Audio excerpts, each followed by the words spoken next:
Just make sure I hit one more thing here. Yep.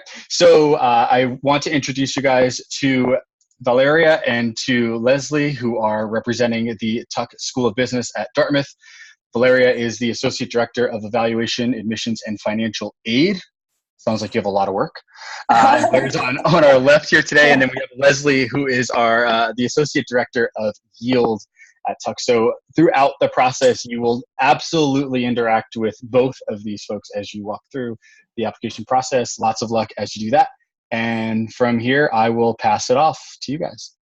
Excellent. Thank you so much, Mike. Hi, everyone. Thank you for joining us today.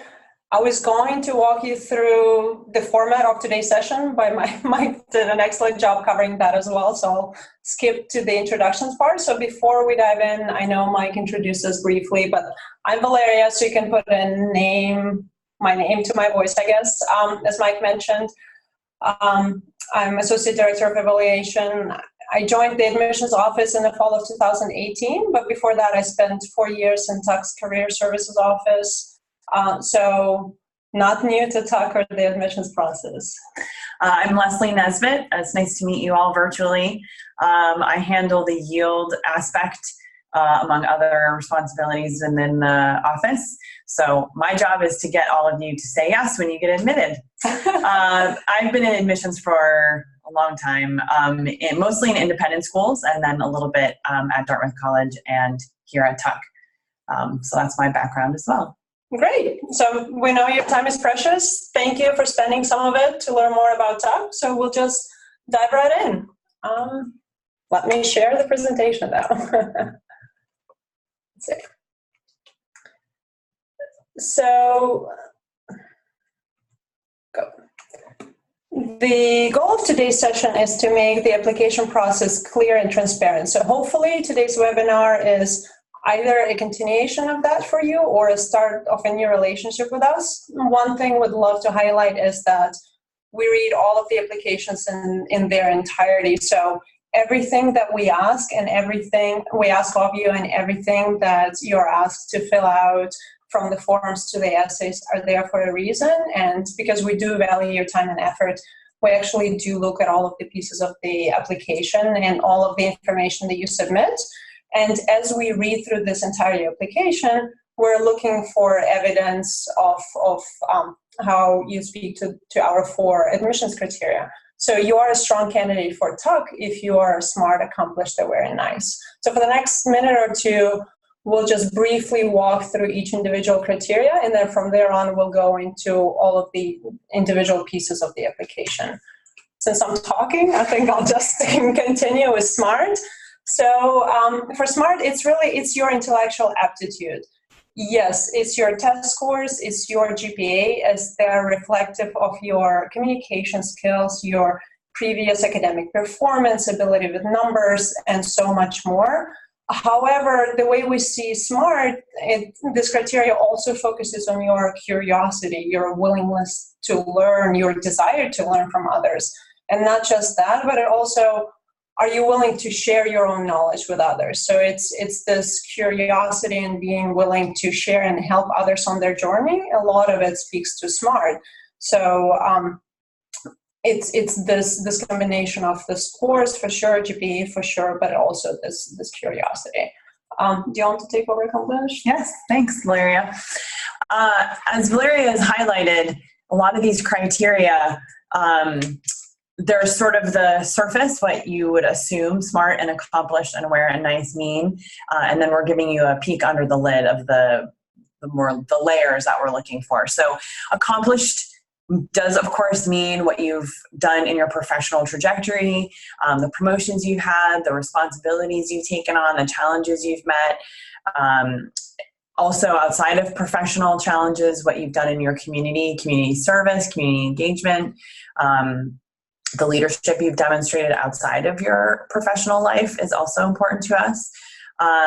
Sort of tied up in all of that is your sense of personal accomplishment or achievement, the things that you have accomplished that are meaningful to you, whether it's professional or personal or both sometimes. We're really looking to dig under those accomplishments to what's your impact in those various realms. And that's your explanation of what you see your impact as being, what your accomplishments are, whose lives you've touched. Underneath accomplished is also your work ethic. Not only are you a hard worker, frankly, most of our applicants are pretty hard workers, but how you choose to spend your efforts also illuminates accomplishment. And that sort of leads into something that's, I think, an overarching idea within applying to Tuck is that your behavior matters, your choices matter to us. So when you're looking to answer questions that illuminate your accomplishments or who you are as an accomplished person, we want to have a sense of your judgments about how you spend your professional time, your personal time, so that your accomplishments are relevant and mean something to you, and then therefore we see that work ethic. Want to do Aware? Sure. So Aware as we see it, or awareness as we see it, entails sort of three things. It's knowing who you are, knowing where you're going, and knowing how Tuck helps you chart your path forward. So to break this down a bit, you think about and understand how your values and experiences have shaped who you are and have shaped your identity and character. So that's the knowing who you are piece. And now you take these past experiences and you sort of combine them with your present motivations, and that gives you the where you're going. What are your goals? Why do you want an MBA? So that's the second part of it. And now that you have clarified it and have an idea of what your future path will look like, this is where Tuck comes in. So once you've identified those coherent goals, is how will a distinctive MBA from Tuck help you get there, right? So again, those three parts about knowing who you are, where you're going, and how Tuck will help you get there. So we believe that you can best learn in the environment and best contribute at Tuck is if you know those parts and if you know yourself well. So in order for you to be able to thrive, and frankly, not just at Tuck, but I think any other professional personal environment, then knowing yourself well, knowing of your strength, knowing of your weaknesses. None of us are perfect. So just having an idea of that, and for the MBA part, knowing why you need, what are the missing pieces, why do you want an MBA, what it will fill to get you there, that's what we see under Aware. Nice. Take over, nice. Kind of an interesting word for an MBA application. And we very purposefully at Tuck have chosen this word and this to encapsulate maybe quite a bit more than you might expect is under that word nice. So it's obviously a habit of kindness and compassion. Maybe that's a little more obvious related to that word nice. But here, because Tuck is small and very connected and personal, we're looking for applicants who really are rooting for their peers. You encourage and support others, and we're going to be looking for examples of how you have already done that in your personal and your professional life. You challenge your peers and your colleagues and frankly your manager, and you do that thoughtfully and respectfully. That's an important part of our criteria around nice is not just opening doors and being kind, but also being really thoughtfully engaged in challenging people around you. You also ask for and offer help. I think that's part of challenging your peers here is also being willing to accept help, know when you need it, when to offer it, being judicious about that. You will hear empathy as a criteria, something we're looking for quite a bit. Again, because we're small and purposeful in our connections to each other at Tuck. Empathy is really important. Having a sense of someone else's perspective, sharing their sense of who they are, and understanding that. Probably tied into that is also a sense of integrity, sort of a moral compass is part of our sense of nice. Because we're so connected to each other, and you will spend an inordinate amount of time with your MBA cohort, we want to make sure that these are people who have a moral compass, who have a sense of doing what's right. And probably the last piece of nice is maybe pretty obvious, but the interdependent nature of being here at Tuck is really important. And so having a sense of how you're interdependent and connected to your classmates is really important.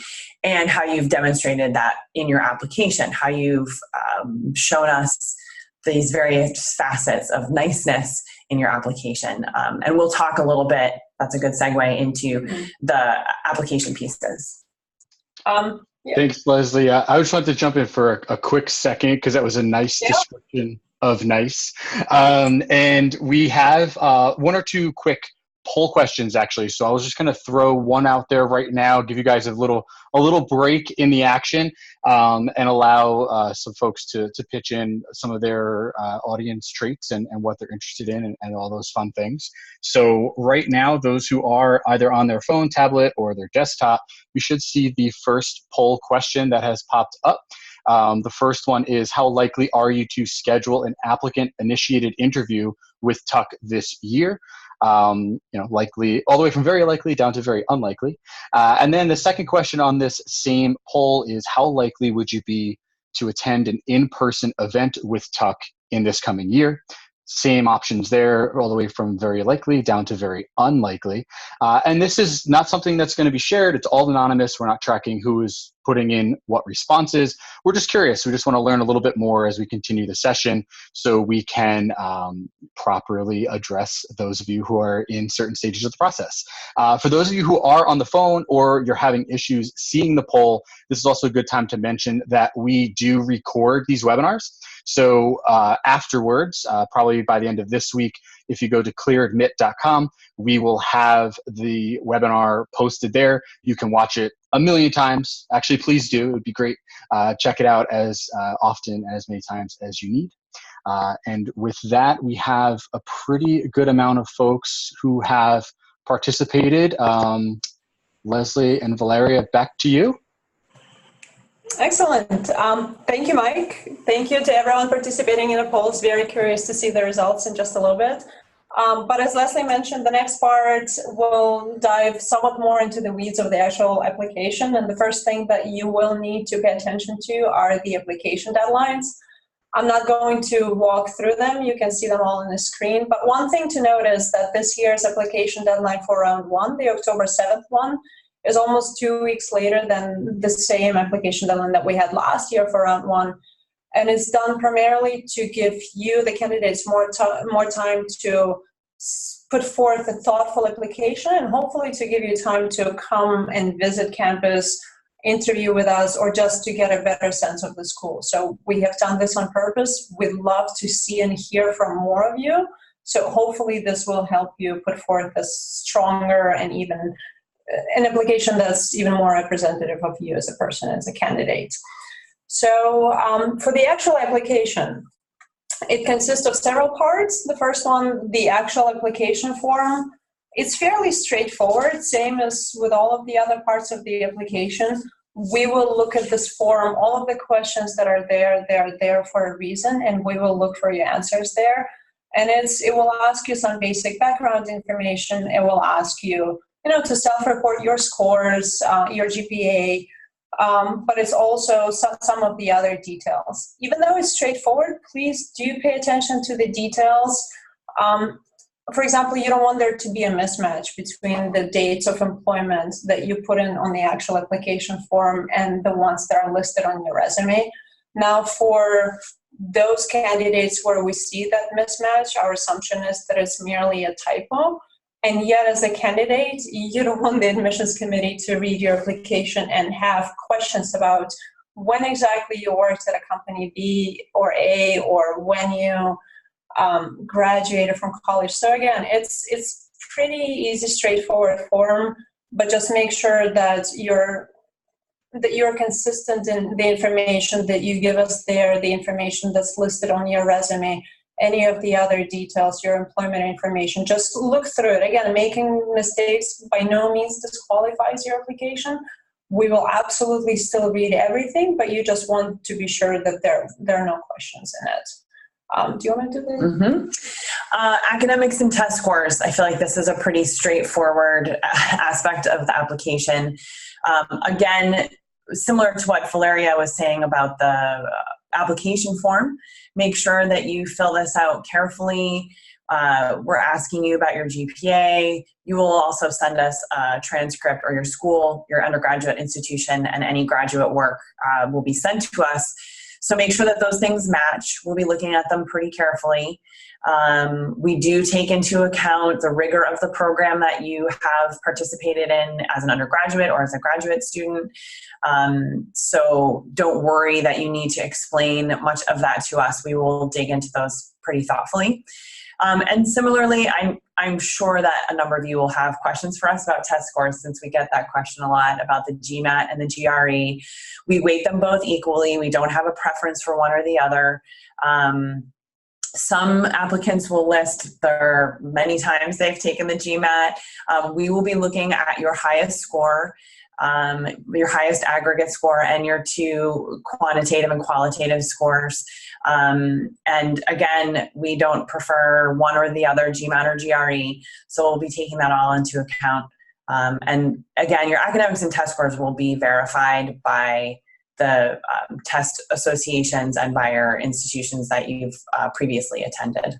And some of the questions that we get about those, for the GPA too, if you feel like your GPA is lower than you would have liked it to be, or if maybe you were an athlete in college or worked while studying full-time, just be sure to speak to that more in the optional essay. So that's one thing to keep in mind. Again, if you want to flag something that's unusual about your scores to the committee, use the optional essay for that. And for the test scores, Leslie alluded to it, but if you have taken, say, GMAT or GRE more than once, we'd love to see all of your scores. You don't have to report them all, but we know that some applicants are concerned, should I report all the scores or just the highest? For Tuck specifically, show us all your scores. We'd like to see the progression, or just seeing you trying to improve those scores and working on it. Again, so if you've taken the test 2, 3, 4, 5 times, let us know. We appreciate seeing that. Yeah? Thanks, yeah. Thanks for adding. Cool. Resume and work history. So if you don't think of it as such yet, maybe consider it, but generally the way I see it is your resume is one of the most important professional documents that you have, right? So for one, try to keep it to just one page. Obviously proofread so there are no typos, no mistakes. Pay attention to formatting. I know it sounds very simple, but it's the first impression, or one of the first impressions that we as the committee will have of you. So just make sure that what is there is actually very easy to see and speaks to your achievement and speaks to you or of you as a candidate. We get asked whether or not to list sort of personal interest at the bottom. It's entirely up to you as the candidate. It might help provide the committee with an additional glimpse of you and your interests. So if that's what you'd like to do beyond the essays or everything else that's in your application, absolutely include the personal section. And if you would prefer to highlight your professional achievements instead, do that. Again, we don't have a strong preference one way or the other. Please also keep in mind that your interviewer at Tuck, regardless of whether you come up as part of a candidate-initiated interview or committee-initiated interview, they will only see your resume, right? So again, back to my point of it being the first, and in this case, only impression, our interviewers will look at your resume either the day before or the day of your interview. So for one, make sure that it's crisp and clean, but it's also keep in mind that whatever is on the resume is fair game, right? So both professionally, but also if you list that you have summited Mount Kilimanjaro or like to bake, I don't know, sourdough bread, be prepared to discuss mountain climbing equipment or the best, do you use yeast? Starter. Thank you. Clearly, I don't make sourdough bread. But the best, whatever is there, just be prepared to speak to it because our interviewer might ask of it. And so the next point on involvement and achievement, I think it goes a little bit with the resume, so it's an easy transition. You will be asked on the application to tell us about your community involvement, but also about any of the awards or special recognition that you have received in the workplace or maybe in your community. Be sure to list those. We do look at it. Don't be afraid if you are in a, say, profession that does not lend itself well to community involvement and you work 60, 70, 80 hours a week, that's fine, right? We'll see that. So do not have or feel the need to fill that space just for the purpose of filling it with information. But if you volunteer, I'm not done. I know. We're having like screen. Sorry. But if you volunteer in your community, tell us about it. If you play sports in college, tell us about it. If you're a member of a club, tell us about it. Tell us the hours that you've spent, what this involvement means to you. And the same goes for the awards. If you don't want to list them and don't find them meaningful, that's fine. But if you have achieved special recognition at work, again, make sure to list them. I will sound a little bit like a broken record, but we really do look at everything. So we will look at that section closely too, if there's anything that you put in there. You want to speak to the essays? No, sure. Done? Yeah. Now that I gave you a little. Yay, cheering me on. Essays. This is the meat and potatoes almost of your application because it's a place where you get to share your voice with us. And as Valeria has said, we read all the parts, and this is really a part where we encourage the applicants to really use your authentic voice, be genuine, overarching any advice about essays. Do not recycle an essay from a different school because we can always tell. And this year we've adjusted or shifted the language of our essay questions just a little bit. The first one asks you to tell us why you're pursuing an MBA and why you want to do that here at Tuck. The second essay will ask you to tell us who you are. And the third will ask you to share an example with us of when you helped someone succeed, even when it wasn't convenient or easy for you.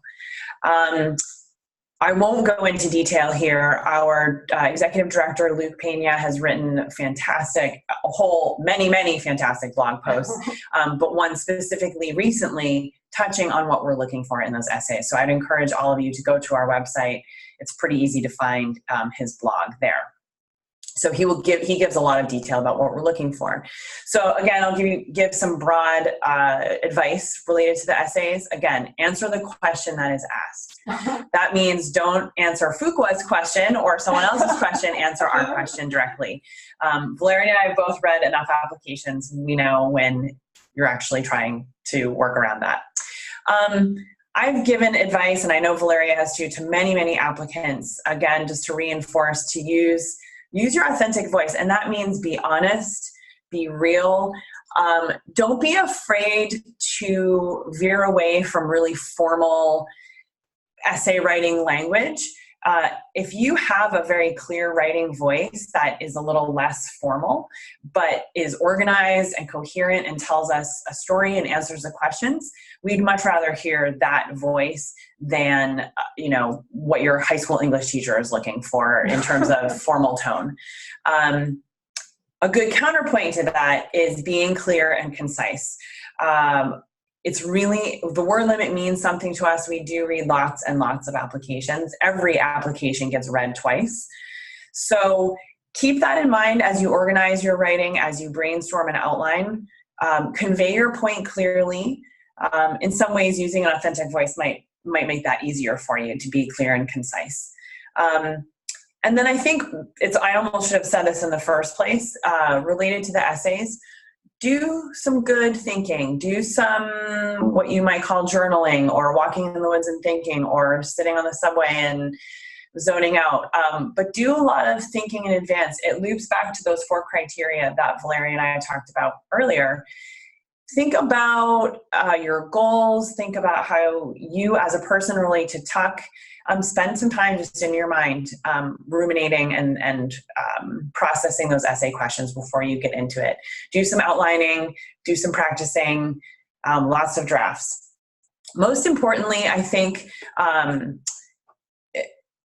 the advice I've given a lot of applicants is to have two people read your essay. And I think Luke highlights this on the blog, but I'll reinforce it. Once you've written drafts of your essay, have two people read them. One should be like your best friend or your mom, someone who knows you really well, whose opinion you trust, who can read it to say, that sounds like you. This is your story. This sounds authentic. That's an important part.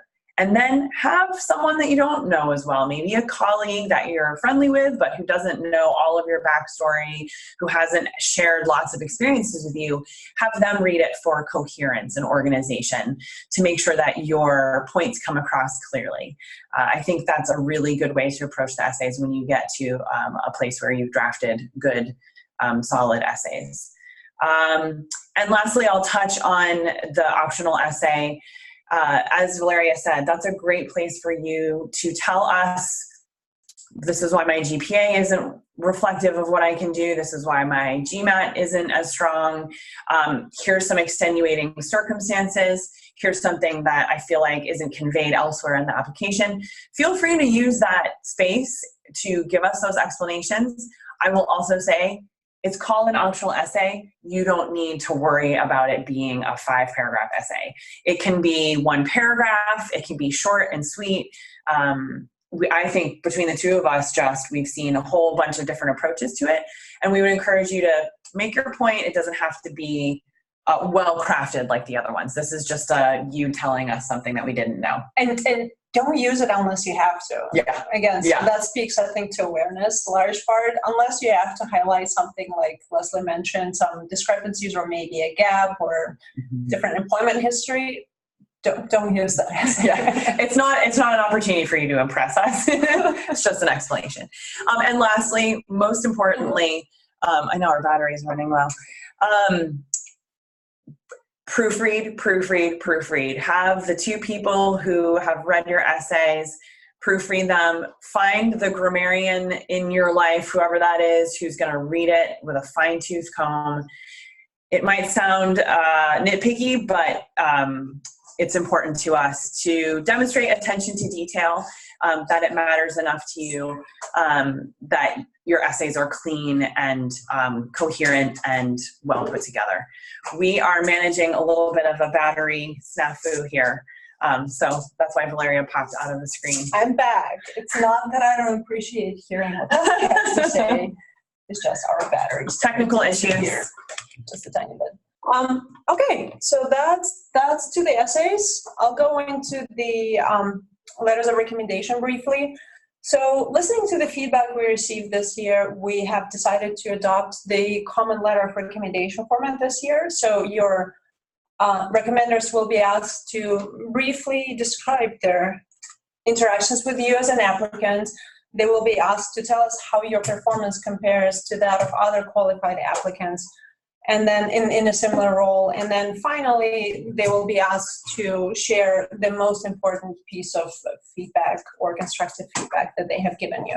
So again, it's fairly straightforward questions. When you think about choosing your recommenders, the strong preference for us is to hear from your direct supervisor.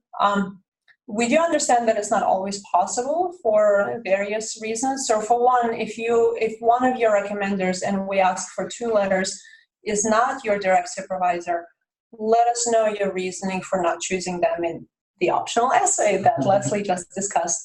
But don't be afraid that your application will be viewed negatively if that's your choice. Again, we understand that not everyone is in a position to ask for a letter of recommendation from their current supervisor, in which case, think about maybe having your former supervisor write you one, or a senior colleague, a senior teammate, somebody that has worked with you closely, can speak to your work, and is able to take time to speak to your work. And to this take time piece is, as you are now starting to think about your application to an MBA program, hopefully at Tuck, Start thinking about who your recommenders will be. The application deadlines, they seem far away, but they're just around the corner. I would suggest giving your recommender plenty of time to prepare. And it's okay with you to talk to them beforehand. So not even okay, encouraged for you to sit down with them, explain to them why you're applying for an MBA, what at Tuck excites you, what are your goals, sort of discuss that through with them, just so they can get a better sense of where you're going. And as they speak to your performance in the workplace, they're able to keep that in mind. So again, it's perfectly fine to talk with them. Not okay to write your own letter of recommendation or even submit one on your recommender's behalf, but we assume that none of you will. So that's just a point. That's just a point to mention. That's to the letters of reference. The second and last part of the application that we as the committee will look at is your interview. So this is a key way to demonstrate that you're smart, accomplished, aware, and nice. And there are two paths to an interview at Tuck. One is applicant initiated, which means that you can go online and register yourself for an interview spot. We already have opened our interview registrations. So if you have availability in September and early October to come and visit us, please go on our site, set yourself up for an interview. We'd love to see you, would love to hear from you. I do know that many applicants appreciate coming up for an interview before actually submitting their application. It gives them a somewhat different perspective on the school. So that's one way to interview at Tuck. The second one is if you are unable to self-initiate an interview, which is okay, we understand that not everyone is able to come up to Tuck. We will read your application, and then if we'd like to find out more about you, the committee will reach out after the application deadline, and we'll invite you for an interview. Those can be on campus or maybe done virtually, depending on the time frame and your location and your availability to come to campus. But again, there is a second way to get an interview if you are not able to come up here on your own. A question that we get quite a lot is if a candidate is applying in round one, but their interview is scheduled after the application deadline, that's perfectly fine. We have specific deadlines for candidate-initiated interviews on our website. So in a system, even if it's after the application deadline, once we start reading applications, we will see that you are scheduled for an interview in maybe a day or a week. So we will not read your file until we have that interview recorded. So that's mostly it. I know we'll probably go into more details on all of these once we start seeing your questions. But for now, again, just remember that you are a sum of a lot of things, just not the one criteria. It's also, we get this question a lot about, like, my GMAT is low, what else can I do? There's a lot, right? It really depends on the applicant. Everyone is unique, so we'll look at everything. Anything else? Any closing? That's great. No? Okay. So that's mostly it. Yeah, would love to see you guys and hear more from you in just a second. Also excited to see the results of that poll. Thanks, guys. So this is Mike again, for those who have maybe joined midway through. I'm the representative from Clear Admit. First, before we get to questions, I want to definitely thank the two of you for being here to talk about the application process, talk a little bit more about Dartmouth Tuck. It's one of the more popular schools on our platform, so it's fantastic that you guys have given us your time today to give us a lot of this great information and give some tips and advice on the process. So first off, thank you to the two of you. And I do believe we have a second poll that I can launch as we're still gathering any last minute questions, which is also a reminder, if you have any last minute questions, make sure you're typing them into the Q&A box or the chat. We are gathering those questions and I will ask them to our panel. I guess we'll have a two-woman panel today. We'll go with that, right?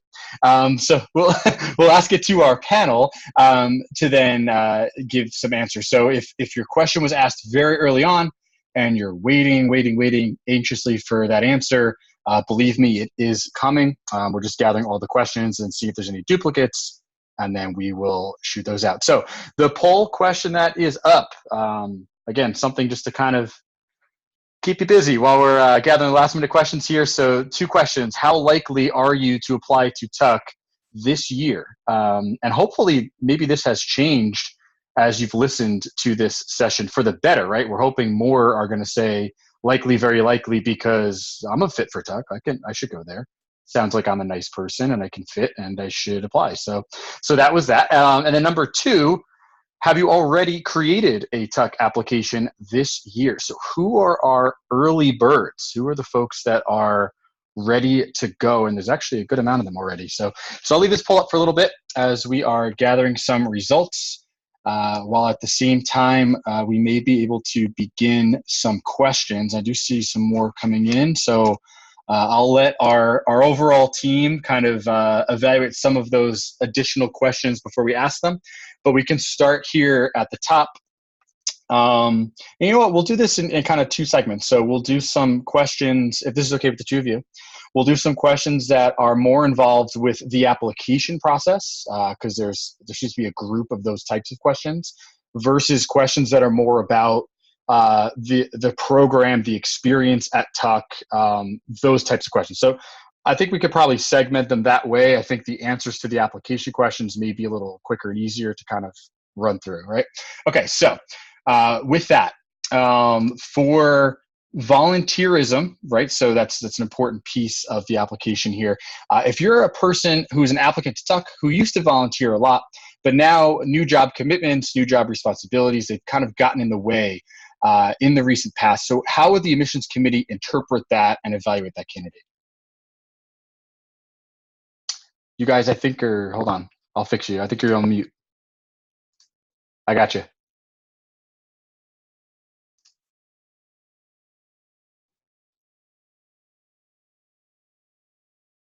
I don't got you.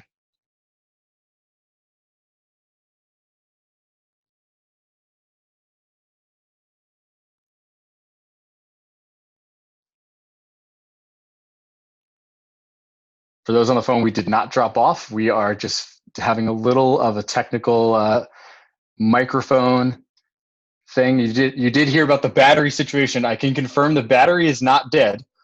So those on the phone or those who are just listening, not seeing anything, we are still live. And this is with what you get with live sometimes. Sometimes there's some fun involved with live. Sometimes it's not as fun. I can do a quick shameless clear admit plug because that's always fun to do while we're in between items on webinars. So those of you who are new to Clear Admit, who have not heard of us before, it's a really great site as you go through the application process. We have some really great social tools. And within those social tools, you can see how you stack up against other applicants to not only schools like Tuck, but others that are out there, any of the top programs that are available. Right now on MBA ApplyWire, and I will drop that link into the chat, MBA Livewire is a great spot to do basically a profile review, right? So if you're looking for a little more information on how you stack up against other applicants, put your information into our MBA ApplyWire. Within there, we are able to have our team take a look at what you look like as an applicant, what we know of the schools you're looking to apply to, and then assist you, give you some tips, some tricks, which round might be best for you. So for those that are looking for something like that, totally for free, definitely check out MBA ApplyWire on Clear Admit. The link is within the chat box right now. So that's definitely something you may want to take advantage of. As you go through the cycle, you'll notice there's many different wires, many different spots to continue to interact with other applicants. I believe the team is now getting back in. I have unmuted you. You're back. Can you hear us? Thank you. We can Sorry hear you. about this. For all excuses, Tuck is really amazing about security, virtual security too, which then puts up some hurdles for us to events like this. We appreciate it though, so thank you for sticking with it. If I'm not mistaken, the last question you asked was about a person who used to volunteer a lot and now it fell off just a little bit due to the workload. Correct. So I'll dive into it, and it's a very quick one. So on the application form, on the actual application form, we do ask you not about just about your employer and function, but we also ask you to tell us the number of hours worked in a week. So we do see plenty of applicants that work, as I mentioned, 60, 70, 80 hours a week. So when we see that, of course, then we do adjust our expectations for how involved you are in your community. We're also not looking for quantity. So for one, there are some applicants that are still able to do some through their employers if they offer those programs, which is amazing. But also don't feel like you need to list 4, 5, 6 organizations that you're involved with. If it's just one, but your involvement is meaningful, just tell us about that. So again, we do look at your position, the company you work in, and the difficulty of your workload or travel, or if you have a family. So we read every application adjusting for that. Right. Okay, perfect. So into the next question here on transcripts. So choose amongst yourselves. On transcripts, when you evaluate a transcript, how are you calculating GPA? Are you just taking the raw total that is on the bottom, or are you evaluating different majors differently, or how would you guys look at a transcript? First, I'd say we look at the transcript in its totality. So I know the question is about a GPA, but all of us look pretty carefully through those transcripts, meaning we're looking at the classes you take, when you took them, what departments you took classes in. I mean, we look at them pretty carefully to determine the sense of rigor, to determine what was required for your major, for your minor, all of those things we're evaluating as we look at transcripts. So the GPA is almost sort of like the postscript in a way. It's certainly important to us, but we look at it as an indicator of all of those variables that we were evaluating before we even got usually down in the corner to the GPA. So we look at all the elements that go into the GPA in its totality. For our international applicants, we have a pretty good sense of the rigor of different institutions. We look often at class rank for our international students. U.S. institutions tend to rank less in college level work than international institutions. So the bottom line with the GPA is that we're going to be looking at all the factors that go into that bottom line number. So if it's on the lower end, but you've taken really rigorous course load, again, you can highlight that maybe in your optional essay. Obviously, fancy, nice GPA is also exciting, and you don't need to explain that to us. So the bottom line is we're looking at all the things that go into that GPA, and it won't just sit by itself as a number. But to the actual GPA, the way it's listed on your transcript, and if it's on a 8-point or 10-point scale, we will not convert it to a 4-point scale. So if it's a GPA on a 4-point scale, that's what we'll see, and if not, we will not be converting it to anything else. Thank you. All right. So on to question 3. What should someone include in their resume to impress the admissions committee? What are some things that we're looking at? We have overall, most of the applicants that apply are impressive in one way or another.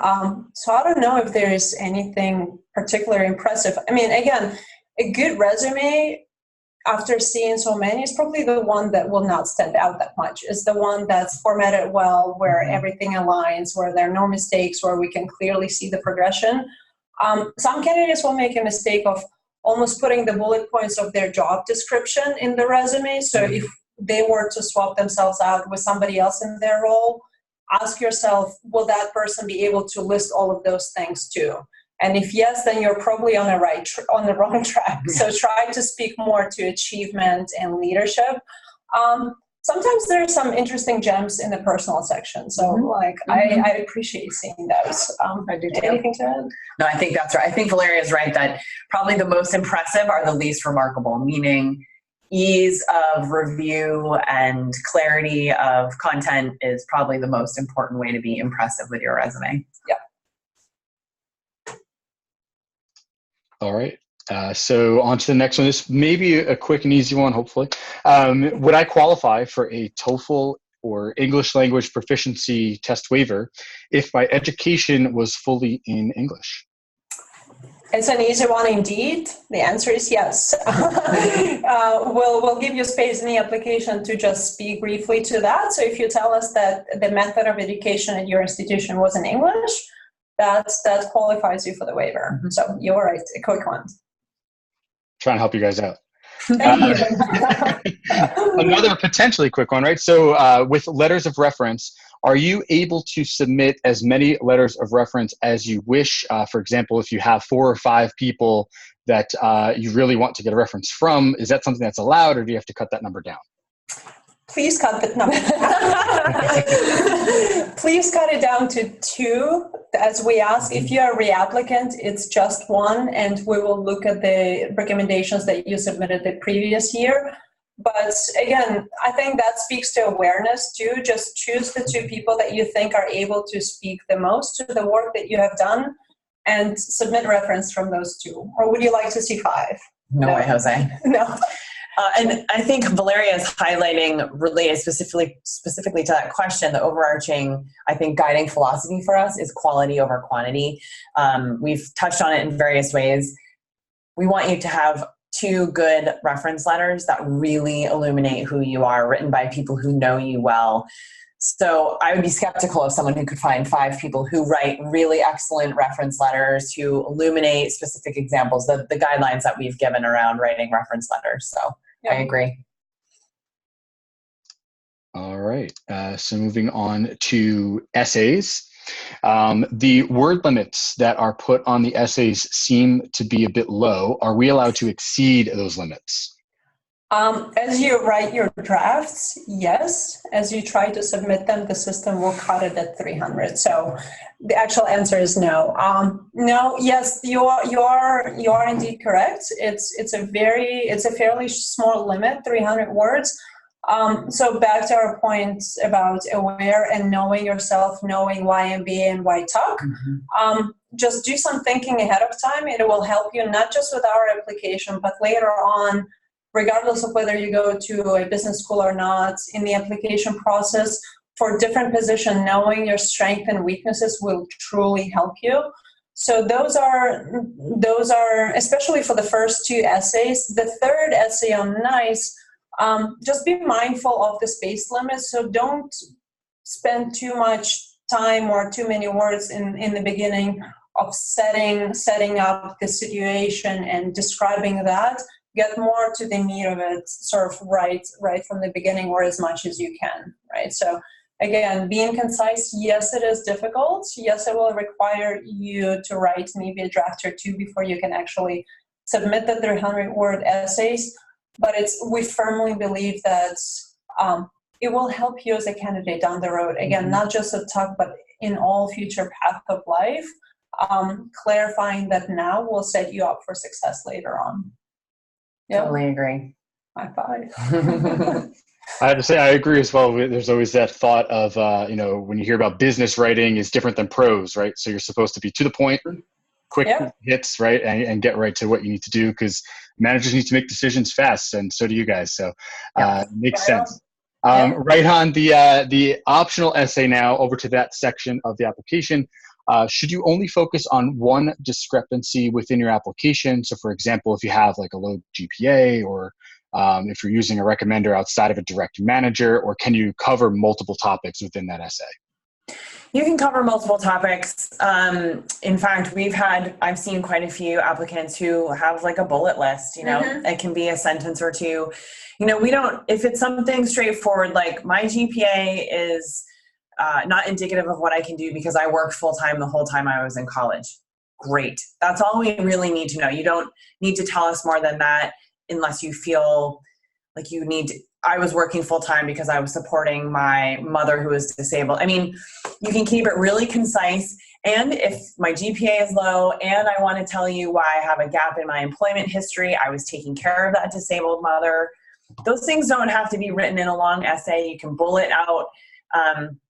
Be thoughtful about it. Again, like we keep saying, don't feel obligated to highlight every discrepancy. If you think it's not indicative of your future performance or something that needs a little explanation, use it, but don't feel obligated to use that space for a lengthy explanation. So I hope that answers the question. You can use it as you see fit. It can be bullet points. It can be really concise. We're not really judging your style there in the optional essay. That's really just a place for a little extra explanation. Except for the typos. No typos. Never any typos. Please. All right, so switching over now to the visit and whether or not it is important to visit Dartmouth Tuck during the application process. And what if you're an international student or for whatever other reason cannot make it to campus? Does that end up hurting you? So I guess based on your answer to the first part of the question, may answer the second part. It's great if you're able to visit campus. I mean, we love it. We're biased though, but it's not just with Tuck, but any other school that you're considering. If you have the opportunity to go and visit them, do so. It will give you a much better sense of the school itself, of the student body, you'll feel the energy. Any campus that you'll arrive on, you will feel the energy and whether it speaks to you or not. So it's important to visit school in a sense that I think it will just give you a better sense of the school itself. It's not as important for your application process in a sense that the admissions committee will not view it negatively if you don't. Again, we have many international applicants, or your work travel schedule does not allow for it, or you have a family that you're just unable to leave. So again, it will not be seen as a negative on your application at all if you don't. And if we'd like to hear more from you, as I mentioned previously, we'll reach out to schedule an interview with you. With that said, we have many, many events across the United States and internationally. So if you can't come to visit Tuck, but you see us somewhere in your area, please come and meet us at an event. We host info sessions, coffee chats, we go to the forums. So we love to meet with applicants, and seeing us and talking to us will hopefully give you a better sense of the school. And lastly, and I know Luke was talking about it at some point, is looking at the school's application essays, I think also gives you a good sense of the school. So again, I'm sort of veering off a little bit from your question, but if you want to feel the school, look at the essays and the questions that they ask. And if they don't speak to you at all, or you find it too much of a chore to actually write an answer and it's not syncing up there, then consider the fit, because maybe the school is looking for something, and the same goes for Tuck, that is just not a part of who you are, and vice versa. So hopefully this answers your question. I'm going to say something that might be like slightly off script a little bit, which is, I will say, if you live close to Tuck, if you live in New England, maybe even East Coast, you probably should make the effort to come up and visit somehow, some way. I won't go as far to say that we would judge you for not coming, because there are people who travel extensively for their work and it's not possible to get up here. And in that case, obviously, we're not going to penalize you. And we don't penalize anyone, as Valeria said, for not coming. But if you live in Boston or New York, you probably should make the effort to try and get up here. We also know, though, that the number of spaces for applicant-initiated interviews, they get taken really fast. And so there are quite a few applicants who say, I couldn't get a spot and I tried, and we won't judge you for that. The bottom line is, we're not going to judge you. I'm just encouraging East Coast people who are a little more easy access to Hanover that you might want to try. That's just a sidebar. A plug. Yeah, a plug. Nice. I mean, especially in the fall, right? I mean, it's beautiful up there. Beautiful. I try not to go too much into it because, again, I'm so shamelessly biased. Yeah. I think it's the most gorgeous place that you can visit. So yeah, don't take my word for it. Come and experience for yourself. I love that. All right. So, and you mentioned this already, but if you do the self-initiated interview, and by the way, we have time for about 2 questions left. So second to last one, if we do a self-initiated interview, what information will the interviewer have about me? So in other words, will they have read the application versus an invited interview? Is it any different? And then do you have a preference for self-initiated versus invited? I'll answer the first question about the information. They'll only see your resume. So our interviewers majority of our interviewers are second-year students that went through a very rigorous training program. They do not have access to your file. So they will only see your resume, and that's really the only information that they'll have. Even if you've already submitted your application, and your interview is after that or after the application deadline, they will still only see your resume. In the few cases where it's an admissions officer conducting the interview, it will be exactly the same, because we want to go into an interview completely unbiased. Mm-hmm. So we will not have seen the rest of your application, or even pull it up. We'll go through a place where we'll only see your resume. So it's really, when I say it's just your resume, it really is just your resume that we will see for the interview. Yeah. And the second part of the question was whether we have a preference. It's probably good I answer that after what I just said. We don't have a preference. We encourage the applicant-initiated interviews more because that's on the applicant's terms, and you fit it into your schedule and you make it work. And it is a demonstration, a little bit of your commitment to Tuck and your interest in Tuck. But it's really okay. I can think of a list of like dozens of reasons why an applicant can't get here in that window of time. And so that's really okay. And even with what I just said, we are not judging what you can and cannot do. It's part of the whole package of the application as we've described it. And so no, there's no waiting in our application process. We're never checking boxes and sliding a scale of this variant, that variant, this variable. So no, there's no pressure one way or the other about applicant initiated or committee initiated. And whether the interview is any different, the answer is no. So the format will be exactly the same. And in vast majority of cases, the interviewer themselves will not even know whether you sign up for the interview yourself, because the timing might overlap. Of course, if you come in early September, you sign up yourself.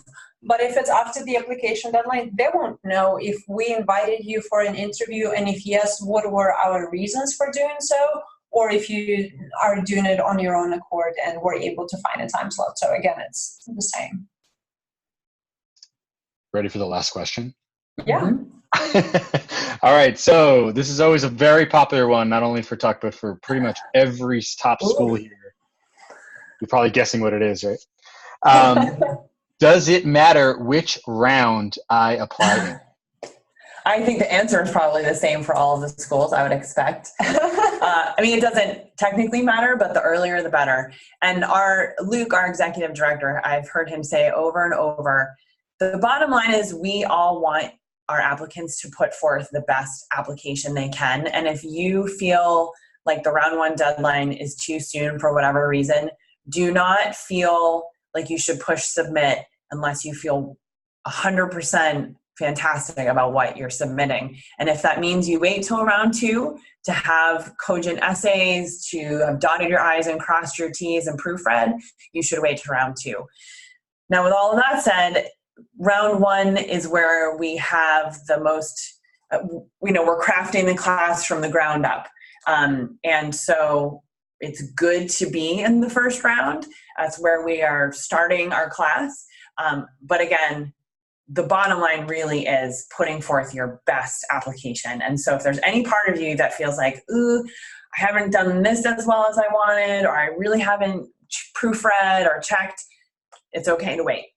And to Leslie's point about round one versus round two, the truth is also, we don't know who's going to apply in round two. Yeah. So maybe this year is going to be the year where all of the absolutely amazing stars decide to apply in round two. Like, we don't know, right? So even if we wanted to give you more guidance, we just don't know what the pool is going to be like. So really, I think taking the guidance of submitting when you think you have the strongest application is the best advice here. Yeah.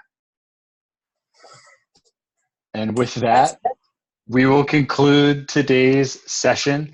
Thank you both again. This is great to, we're, even a little bit over time, technically, you guys just powered right through it. So, so thank you so much for that, for joining us. And shameless plug, we do have additional events on ClearAdmit with the Dartmouth Tuck team. And every event, there's a little bit of new folks that kind of join. So you can hear from different people. Valeria was at our last chat. But now we have Lesley today, and then we have somebody else new next time, I believe, right? I think another representative the following event. So those of you who are, I think Amy, right? I think I have. Correct. Our wonderful colleague, Amy Mitson. Amy missing. So for those of you who are unaware, we have a chat with Dartmouth Tuck on August 15th, which is a week away. You can register for that event on clearimit.com. You'll also probably get an email from us about it if you have not already. But thanks for all of you for attending as well. Those who missed anything or had technical difficulties can check the recording of this on clearimit.com as well. We look forward to working with you throughout the application process, and hopefully, based on some of those answers there, a bunch of round one applications for Tuck in the next couple of weeks here, right? So thanks, everyone, and good luck with your application process. Good luck to the Tuck team here, and we'll talk to you guys all next time. Thank you so much, Mike. Thank you. Bye-bye.